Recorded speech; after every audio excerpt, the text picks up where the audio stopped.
प्रिय परमेश्वर के बच्चों, आज मैं आपसे एक बहुत गहरे अनुभव के बारे में बात करना चाहता हूँ। कभी कभी ऐसा होता है कि रात 12 बजे से 3 बजे के बीच अचानक आपकी नींद खुल जाती है। आपकी आंखें अपने आप खुल जाती हैं। आप फिर से सोने की कोशिश करते हैं लेकिन नींद वापस नहीं आती। मन शांत रहता है लेकिन दिल के अंदर एक अजीब सी भावना होती है जिसे आप समझ नहीं पाते। बहुत से लोग सोचते हैं कि यह बस एक सामान्य बात है और वे फिर से सोने की कोशिश करते हैं। लेकिन परमेश्वर के बच्चों, कभी कभी ये कोई परेशानी नहीं होती। यह शायद परमेश्वर का एक बुलावा हो सकता है। दिन के समय हमारा जीवन बहुत शोर से भरा होता है।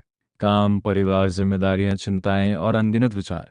इन सब शोर के बीच परमेश्वर की कोमल आवाज हम तक पहुंच नहीं पाती। लेकिन रात का समय अलग होता है। रात शांत होती है, दुनिया सो रही होती है और उस समय हमारी आत्मा ज्यादा संवेदनशील हो जाती है। बाइबल में लिखा है, अय्यूब 33 से 14 परमेश्वर एक बार नहीं 2 बार बोलता है, पर मनुष्य उस पर ध्यान नहीं देता।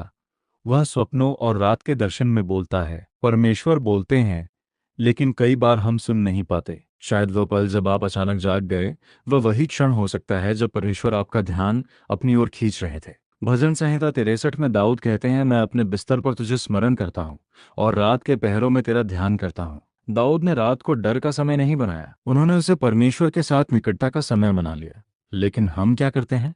जैसे ही हम रात में जागते हैं, हम तुरंत अपना मोबाइल उठा लेते हैं। हम चिंताओं में डूब जाते हैं या फिर परेशान होने लगते हैं। लेकिन अगर उसी समय हम प्रार्थना करना शुरू करें तो वही समय एक महान आशीष बन सकता है। बाइबल में प्रेरितों के काम 4:25 में लिखा है, जब पौलुस और सीलास जेल में बंद थे, तब रात के समय वे प्रार्थना कर रहे थे और परमेश्वर की स्तुति कर रहे थे। वे जंजीरों में बंधे हुए थे और कोई उम्मीद नहीं दिखाई दे रही थी। लेकिन उस रात उन्होंने प्रार्थना की और अचानक धरती हिल गई, जेल के दरवाजे खुल गए और उनकी जंजीरें टूट गईं। एक रात की प्रार्थना ने उनके जीवन में चमत्कार ला दिया। परमेश्वर के बच्चों, कभी कभी परमेश्वर आपको इसलिए जगाते हैं ताकि आप अपने परिवार के लिए प्रार्थना करें, ताकि वह आपको किसी आने वाले खतरे से बचाएं या ताकि वह आपको किसी महत्वपूर्ण निर्णय में मार्गदर्शन दे।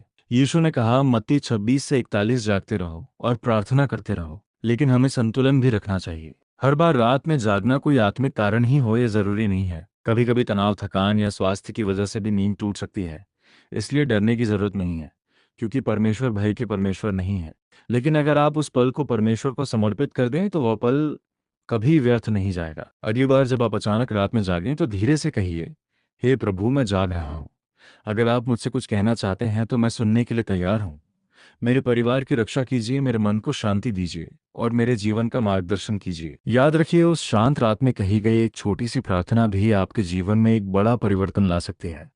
जब पूरी दुनिया सो रही होती है और आप परमेश्वर को खोजते हैं, तो वह क्षण स्वर्ग में बहुत मूल्यवान होता है। शायद जिस रात आप अचानक जागे थे, वह कोई साधारण रात नहीं थी। शायद वह पल था जब परमेश्वर धीरे से आपका नाम लेकर आपको पुकार रहे थे।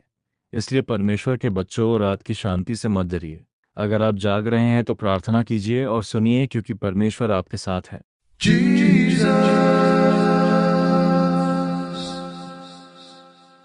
Jesus.